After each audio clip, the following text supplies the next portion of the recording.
നിങ്ങളുടെ favourite shows ഇനി ഒരിക്കലും മിസ്സാവില്ല. ഇപ്പോൾ C5 കാണും നിങ്ങളുടെ ഫേവറേറ്റ് ഷോ തികച്ചും സൗജന്യമായി. അല്ല ആന്റി, നിങ്ങൾ എന്തിനാ എന്നോട് ഇങ്ങനെ ദ്രോഹം ചെയ്യുന്നത്? ഞാൻ നിങ്ങളോട് എന്ത് തെറ്റാ ചെയ്തേ? നീ തെറ്റൊന്നും ചെയ്തിട്ടില്ല. ഞാൻ ഇന്ദ്രജ ആന്റിയോട് ഒരു തെറ്റും ചെയ്തതായിട്ട് ഓർക്കുന്നില്ല. നീ തെറ്റൊന്നും ചെയ്തില്ല. എന്റെ പൊന്നാന്റി, എനിക്ക് അറിയില്ല ആന്റി. മീനാക്ഷി എന്റെ ആരാണെന്ന് നിനക്കറിയോ? ചോദിച്ചത് കേട്ടില്ലേടാ? മീനാക്ഷി എന്റെ ആരാന്ന്? അത് മീനാക്ഷി എന്റെ മകളാ, എന്റെ അനുജത്തിയുടെ മകള്. എന്റെ മകളെ പ്രേമിക്കാനും മാത്രം വളർന്നോടാ നീ?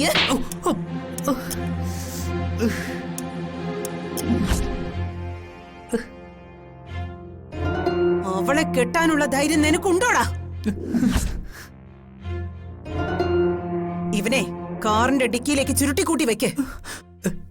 എന്നിട്ട് പാമ്പാടും പാറ മല കയറി കൊക്കയിലേക്ക് എറിഞ്ഞേക്ക്. അയ്യോ ആന്റി, എന്നെ കൊല്ലല്ലേ ആന്റി, പ്ലീസ്. കൊന്നേക്കാനാ ഞങ്ങളുടെ പദ്ധതി. ഇല്ലെങ്കിൽ നീ പറഞ്ഞോ, ഈ കല്യാണത്തിൽ നിന്ന് നീ പിന്മാറുവോ? ഇന്ദ്രജ ആന്റി, ഇനി ഞാനൊരു സത്യം പറയാം.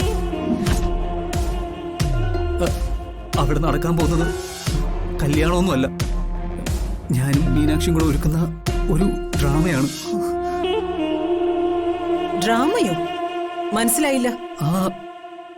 എന്റെ കാമുകി മീനാക്ഷി അല്ല, മൈഥിലിയ.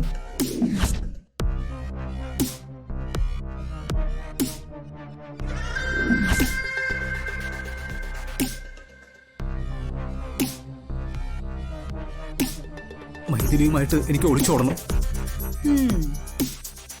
അതിന് ഇരു വീട്ടുകാരെയും കബളിപ്പിച്ച് പോയേ പറ്റൂ.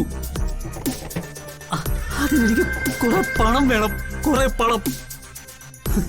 ചെമ്പകമംഗലത്ത് നിന്ന് മീനാക്ഷിയുടെ സ്ത്രീധനം എന്ന പേരിൽ അതും വാങ്ങി സ്ഥലം വിടാനാ എന്റെയും മൈഥിലിയുടെ ഉദ്ദേശം.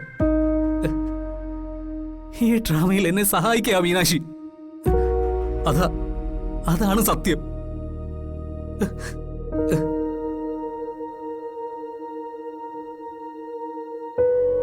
മൈഥിലിയുമായി ഒളിച്ചോടാൻ മീനാക്ഷി നിന്നെ സപ്പോർട്ട് ചെയ്യാണെന്നോ?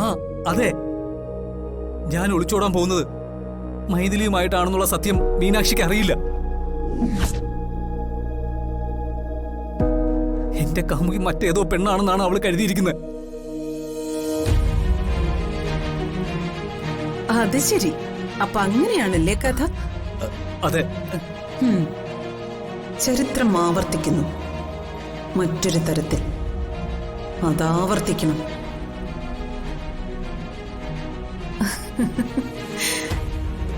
കാര്യങ്ങൾ ഇങ്ങനെയാണെങ്കിൽ നീയും മൈഥിലിയും തമ്മിലുള്ള ഒളിച്ചോട്ടത്തിന് എല്ലാ സഹായ സഹകരണങ്ങളും ഞാൻ വാഗ്ദാനം ചെയ്യുന്നു. Thank you aunty.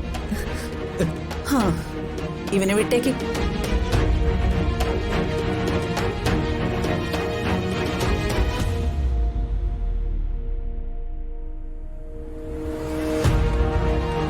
ചെമ്പകമംഗലം എന്ന വടവൃക്ഷത്തിന്റെ തായ്വേരിളകി. ഇനി അവിടെ എന്ത് നടക്കണമെന്നത് ഈ ഇന്ദ്രജ തീരുമാനിക്കും.